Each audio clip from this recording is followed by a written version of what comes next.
Hey everybody, happy Tuesday and welcome to this week's layout and project update. Uh, I've been a little busy the last couple of days, but I've got a few things done. I've got a few things prepared, and got some good news and some sad news. These two Eerie locomotives may be sold. It's not really a bad thing, but I was looking forward to running them at one point. But I had a gentleman sent me an email earlier. He's interested in purchasing them, so I believe I'm going to let them go so I can add a few dollars to the pool of money that goes to the model railroad. Let me show you something else down here. I have this Eerie motor that I'm going to hang on to. Somebody did a real good job detailing this as delivered with the horns in this location right here. Now, in a previous video, probably a couple weeks ago, I talked about this was delivered in an an Eerie scheme, and that was the delivery. My God, I'm having a moment. Good thing this ain't the debates. I said that this was delivered in an Eerie scheme, but that was not true. This is the actual Eerie Lackawanna scheme that it was delivered in 1963, 1964, 1965, around in that era. And Eerie Lackawanna came to exist in 1960. It was based off an Eerie scheme, yet it was delivered Eerie Lackawanna just like this. I said it wrong, and I will correct myself. I also have two Alco C424, C425s right here that will be painted in either Virginia and Ohio or a Allegheny Midland. I just ordered a new shell for this one. That's just too pretty to get rid of, so I'll keep that shell. I'll put that in the box, and I'll paint another one on there, or I paint the new shell that I just ordered. So let's go back up here. Last week, I believe, I posted a photo of this recently stripped and painted gondola car, and I stated that the most common answer for well, let me rephrase. I asked everyone, hey, what should I paint this? And I said I would paint it and decal it in the most answered answer, whatever. So basically, Allegheny Midland is what people have been saying, and there was a couple of Rock Island, one was a Frisco, one was something else. So according to the votes, Allegheny Midland is it. So we shall see. So hopefully I can talk now. I got all those bumbles out of the way. I've been working on these Pennsylvania G39 ore cars. I have, 3, 6, 7 of them up here that I've finished. They don't look too bad. But I'm going to give you guys, and the one woman who's watching this, because there's only one, that's my friend Scott's wife, Tracy. Tracy Faith. Get it right. So let's talk about this right here. So you have all these detail parts. There's a lot of add-on parts on these cars, on this kit. This is an old roundhouse kit. Nothing super special or exotic about this. I got a bunch of these. I got 5 or 6 more of them to put together. But all these pieces,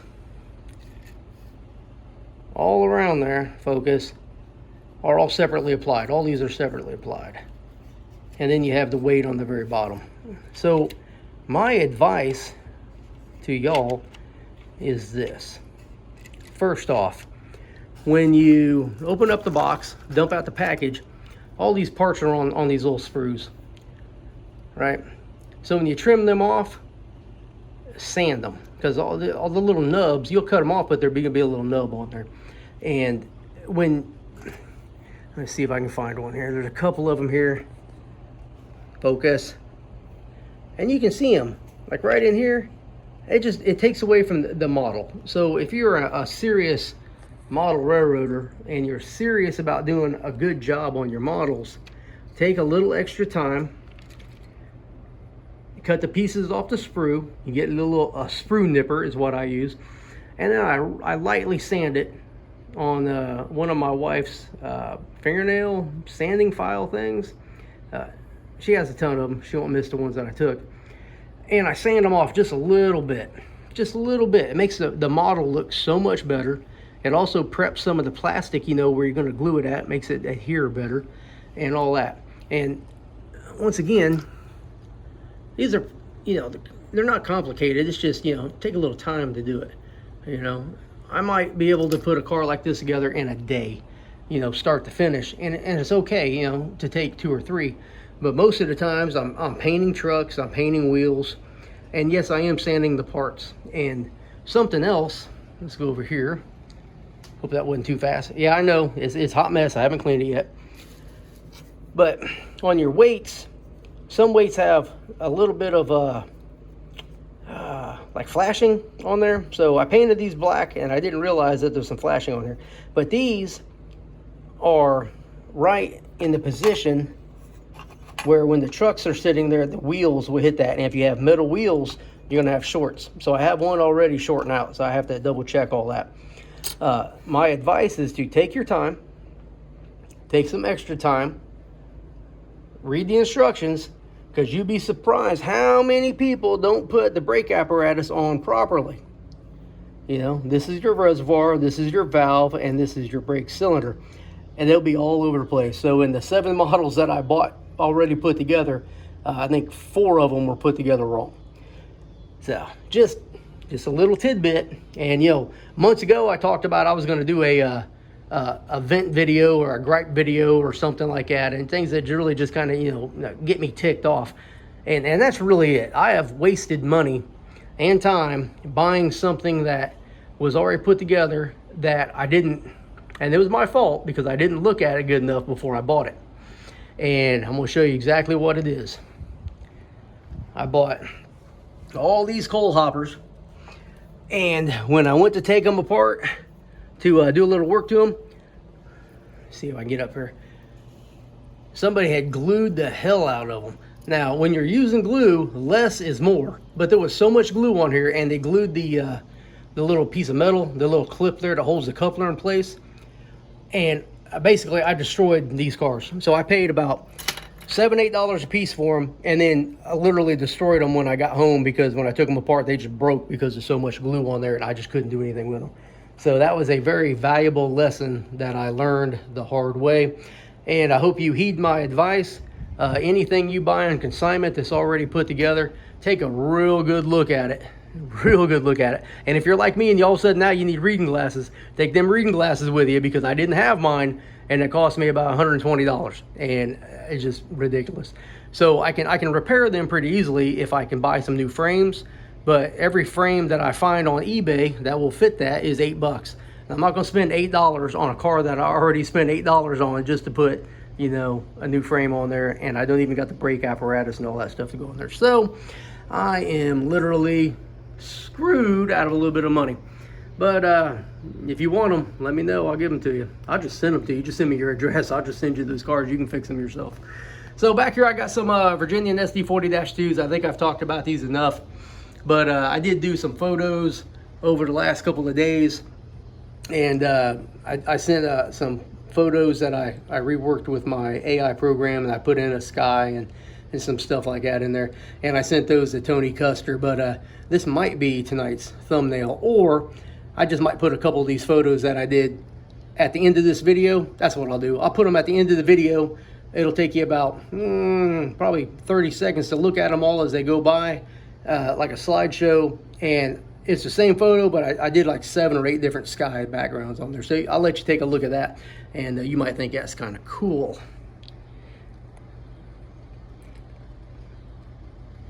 All right, so let's go in the other room here, and we will talk about what I've been doing. Evidently, I can't focus today. So one thing that I have done is, I didn't do it. I screwed up is what I did. But I've noticed that this part here, it looks like it's higher than this part in the middle, and it looks like it bows back up this way. Hope that's all in focus. I can't quite tell. So I have to double check that to make sure it's right. It could be just an optical illusion because this part sticks out. And but I'll run the string on there and I'll pull it tight, and I'll make sure that it's not bowed in the middle. As you can see, I moved the white stuff down here underneath of the this section of layout that I'm building. Down here, to keep the sun off, I stapled in an old curtain. just like I did right there. And what I'll do is once I build this out, I'll shove this part back off as well. This shelf will be, and it'll put it out of the way so I can walk around and do some other stuff. I got this area down here cleaned out. I got a sweep and vacuum down here. And then I am going to build the next section of layout, which will run roughly from about right here at my finger all the way over there. It's going to be about 8 feet, 9 feet, 9 feet, 11 inches or something like that.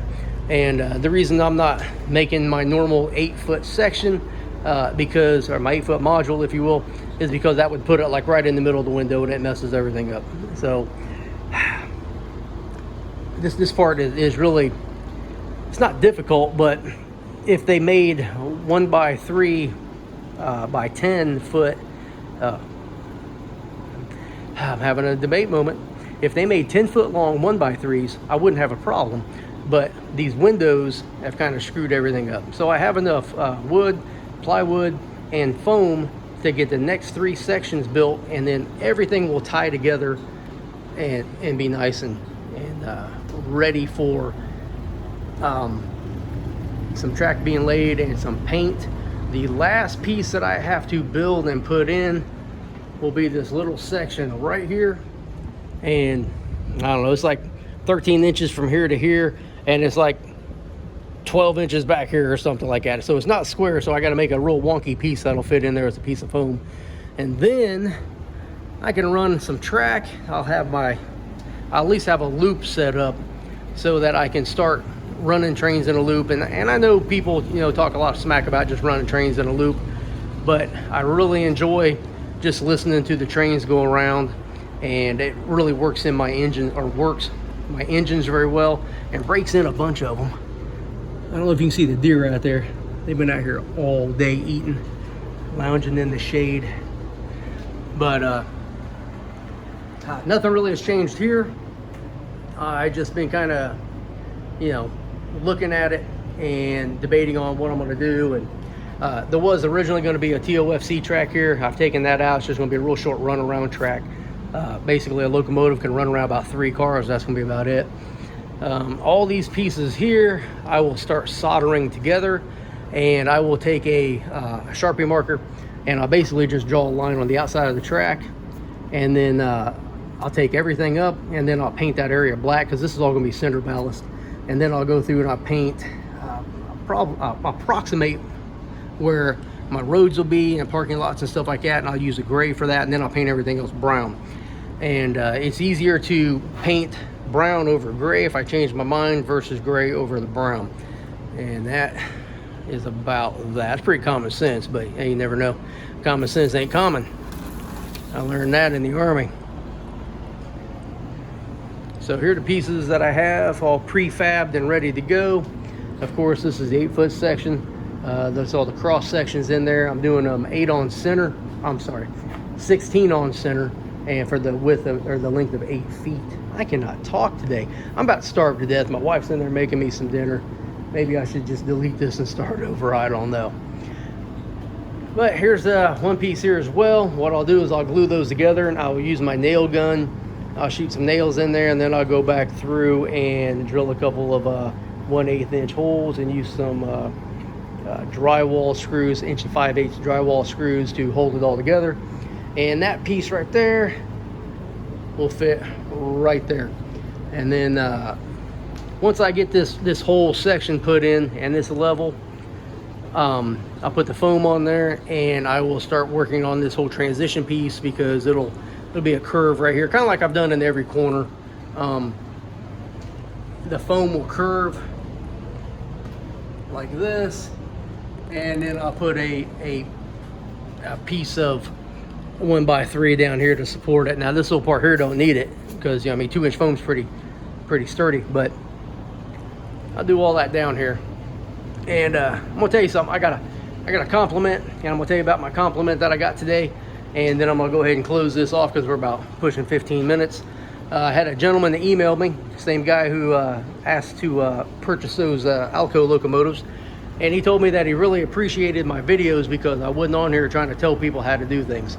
You know, I'm a firm believer that my way may not be your way, and your way may not work for me. So just keep that in mind when you're watching my videos or anybody else's videos. And if you got, I hate a know-it-all. I'm gonna tell you that right now. I can't stand somebody who thinks they know everything, and then everything I'm telling them they think is wrong, and they tell me that. I can't stand that. So just keep an open mind. If you're one of those people who think your way is better than my way, hey, good for you. If you don't like my video, then don't watch. I mean, you're not killing me none. And I appreciate those who do watch, and I appreciate those who leave comments and have a very positive attitude, because this is not just my journey. I'm bringing you along because I want you to see how I do things, and maybe it will inspire you. Or maybe you're just, you know, new and you don't know how to do certain things, and you know, you might see me do something, and you know, you might learn a little something, and you might learn something positive, and you might learn that, hey, that's not the way to do it.